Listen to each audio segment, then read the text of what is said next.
Mina ngike ngawondla ingane okungesiyona yami for 4 years. Ngifela 2,000 rand every month. Bafethu abantu besifazane boye kanini uhlukumeza.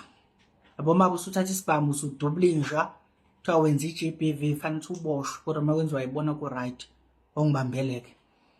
Kanginoma wengane nje ku right yonke into e-right ngoba ukuthi siba nomntwana yabo.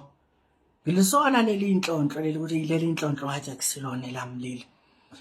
Kuba ukuthi hayi impilo iyaqhubeka umntwana ngiyamsupporta 2,000 every month plus impahla yabo. Kuthi ngelinye ilanga ukuthi umntwana uyabheddeya sihambe siyoshutha naye thatha izithombe zakhe ngilokhu ngiyiphosta. Ngelinye ilanga mangithi ngiyascrolla ku Facebook hlana nomunye umshito omnyama namanhlonhlo naye ufaka isithombe somntwana same umntwana wami lo ngithiwa umfakile naye wabhala naye wathi happy birthday my son yabo.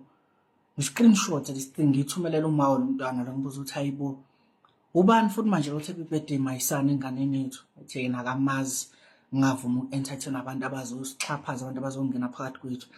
Inbox lo mjitha lona ngibuza ukuthi hayibo bafo ingane yakho yini lena yabo. To cut the story short umseshe uthi yavetha hayi ingane yami uma wakhe ubani nobani.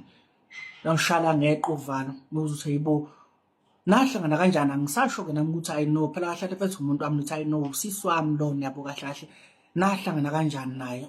So umjito wangithumelela ama messages wanje ethi I know lo muntu ngahlangana naye endaweni ethize nethize washo ukuthi no ebe nomuntu kodwa bebesaxabene nomuntu wakhe. So bese ngiyabuza ukuthi wena ushoba futhi ingane yakho vele umuntu uthi I know vele ngishoba futhi umntanami lo. So futhi to cut the story short baningi abafethu abondliswe izingane kunesizona ezabo njengami nje uyabo.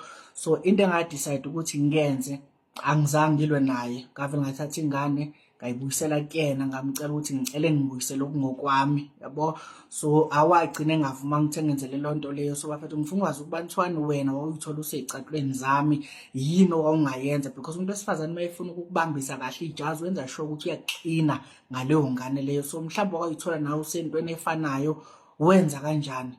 Abantu besifazane bayoyeka nini bafethu ukuhlukumeza. Ngeke ngisasho ukuthi umuntu lo mhloko phansi insimbi ngiserious kakhulu into engiyikhuluma la.